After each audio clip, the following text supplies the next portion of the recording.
नमस्कार। आप देख रहे हैं बिजनेस टुडे बाजार। मैं हूं हर्ष शर्मा। एक बार फिर हम लोग आपके सामने हाजिर हैं। तो अगर आपने गौर किया हो, जैसे कि आप लोग जानते हैं कि 1 फरवरी को आगामी बजट आ रहा है और ये सरकार का, मोदी सरकार के कार्यकाल का अंतरिम बजट है। आखिरी बजट इसीलिए इसको कहा जाता है अंतरिम बजट।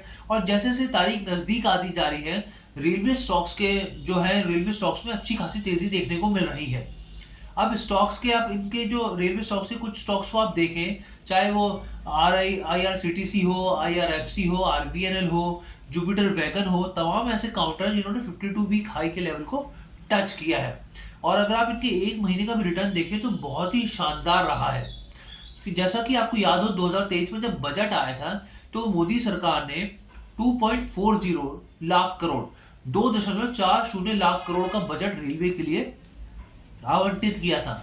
और आप ये मानिए कि 2013 के जितना बजट रेलवे को आवंटित किया था उस दौरान, ये उससे 9 गुना ज्यादा था।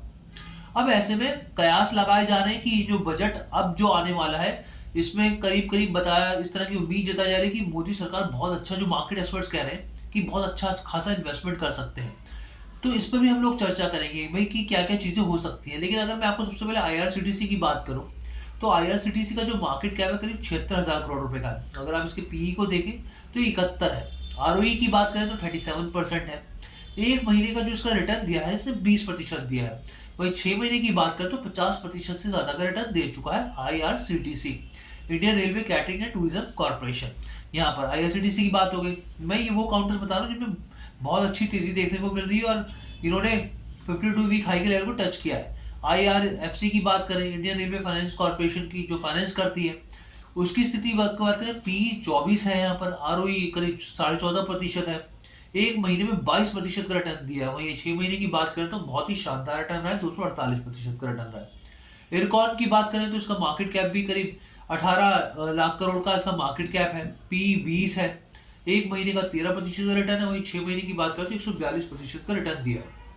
यहाँ पर आप RVNL का बात करें, यहाँ पर रेलवे विकास निगम लिमिटेड, बेसिकली कंपनी जो है, इसके ऊपर काफ़ी जिम्मेदारी, जितना भी विकास, चाहे रेल पटरियाँ बिछानी हो या फिर ब्रिजेस बनाने हो रेलवे के, या फिर आवंटन करना हो बजट्स को लेके, तो इसमें इसका बहुत महत्वपूर्ण भूमिका रहती है इस कंपनी की। इसकी PE की बात करें तो करीब 30 है। मार्केट कैप को देखें तो करीब 4.2 लाख करोड़ के आसपास है। एक महीने का रिटर्न 12% है और करीब 6 महीने का 70% के आसपास है। यानी, और जुपिटर विगत में भी कुछ इसी तरीका की तेजी यहाँ पे देखने को मिल रही है। तो ये तमाम काउंटर्स हैं जो मैंने आपको बताया।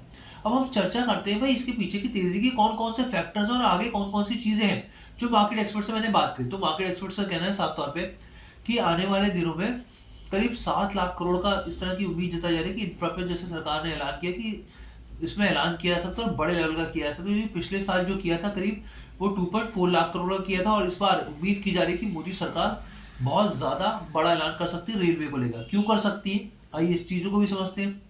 तो सबसे पहले हमने राघवेंद्र जी से बात की। राघवेंद्र सिंह के मार्केट एक्सपर्ट हमारे साथ जुड़ते हैं। उनका साफ तौर पे कहना है कि रेलवे जो इंफ्रा है और बुलेट ट्रेन, ये इन दो मेजर चीजें जिसके ऊपर सरकार जो है वो निवेश कर रही है। रेलवे इंफ्रास्ट्रक्चर को बढ़ा रही है, बुलेट के ऊपर लगातार कोशिशें जारी हैं, हम लोग देख रहे हैं, लगातार हमारे पेज पर भी स्टोरीज होती रहती हैं।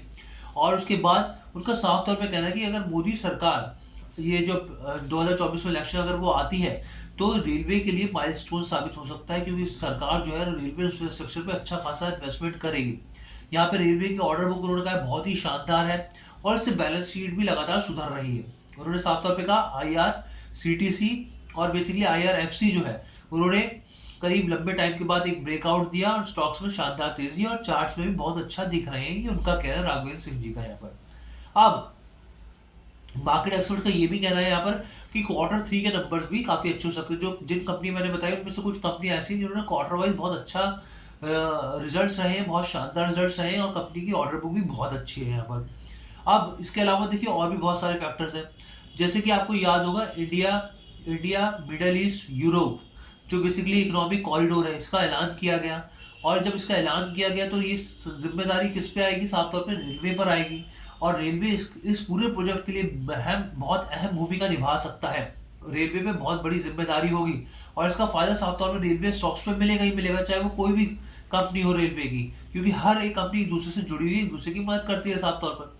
अब इसके अलावा मोदी सरकार ने, आपको याद होगा कि 68 जो है वो नई वंदे भारत ट्रेन का ऐलान किया था साफ तौर पर, जिसमें हम लोग लगातार देख रहे हैं जब से मोदी सरकार आई है, नए वंदे भारत ट्रेन को एक के बाद एक नई ट्रेन आ रही है, और साफ तौर पे जो रेलवे स्टॉक्स है उसका असर इस पर दिख रहा है क्योंकि प्रोजेक्ट्स पर काम हो रहा है। इसके अलावा अमृत भारत की बात की थी मोदी सरकार ने, अमृत भारत स्टेशन की, जिसमें करीब 1000 से ज़्यादा 1300 के आसपास रेलवे स्टेशन थे जिनको चिन्हित किया गया था, चुना गया था कि वो उनको मॉडिफिकेशन किया जाए, उनको नवीनीकरण किया जाए, नए तरीके से उनको बनाया डेवलप किया जाए, बहुत ही एयरपोर्ट के स्तर पर उनको तैयार किया जाए। तो उसमें भी इंफ्रास्ट्रक्चर पे खूब पैसा खर्च हो रहा है साफ तौर पे। इसके अलावा यहाँ पर जो एक्सपर्ट्स हैं उनका ये भी मानना है कि 2030 तक जो एफडीआई इन्फ्लो है वो रेलवे इंफ्रा में बढ़ सकता है, वो करीब 50 लाख करोड़ तक का हो सकता है। 50 लाख करोड़ ये अपने आप में बहुत बड़ी टर्म है। तो ये सब चीज़ें जो है वो साफ तौर पे रेलवे पे असर डाल सकती है। अभी Q3 के नंबर्स आने हैं, हम लोग उन पर भी चर्चा करेंगे, आपसे एक एक करके एक एक चीज़ों को जानेंगे, समझेंगे, आपको बताएंगे कि कौन से ऐसे रेलवे स्टॉक्स हैं जहाँ पे जिन कंपनियां जिन्होंने बहुत शानदार रिटर्न दिया है। तो सब चीज़ों पर चर्चा करेंगे, लेकिन लगातार हम लोग देख रहे हैं कि रेलवे स्टॉक्स में अच्छा खासा मोमेंटम है। ये मोमेंटम लगातार जारी है और मार्केट एक्सपर्ट्स का कहना है ये मोमेंटम आगे भी जारी रहेगा, क्योंकि मोदी सरकार जो है वो लगातार इंफ्रा पर फोकस कर रही है, रेलवे इंफ्रा पर, और उसका असर साफ तौर पर देखने को मिलेगा, चाहे वो वंदे भारत हो, चाहे वो इंडिया यूएई और यहाँ पर सऊदी अरब और यूरोप जो कॉरिडोर बनने वाला है, इकोनॉमिक कॉरिडोर, साफ तौर पे उस पर रेलवे उसमें फ़ायदा पहुंचेगा। इसके अलावा बुलेट ट्रेन आ रही है तो बुलेट ट्रेन का असर साफ तौर पे देखने को मिलेगा। तो तमाम ऐसी चीज़ें जिसका असर देखेगा, और बजट में भी अच्छा खासा एलोकेशन देखने को मिलेगा।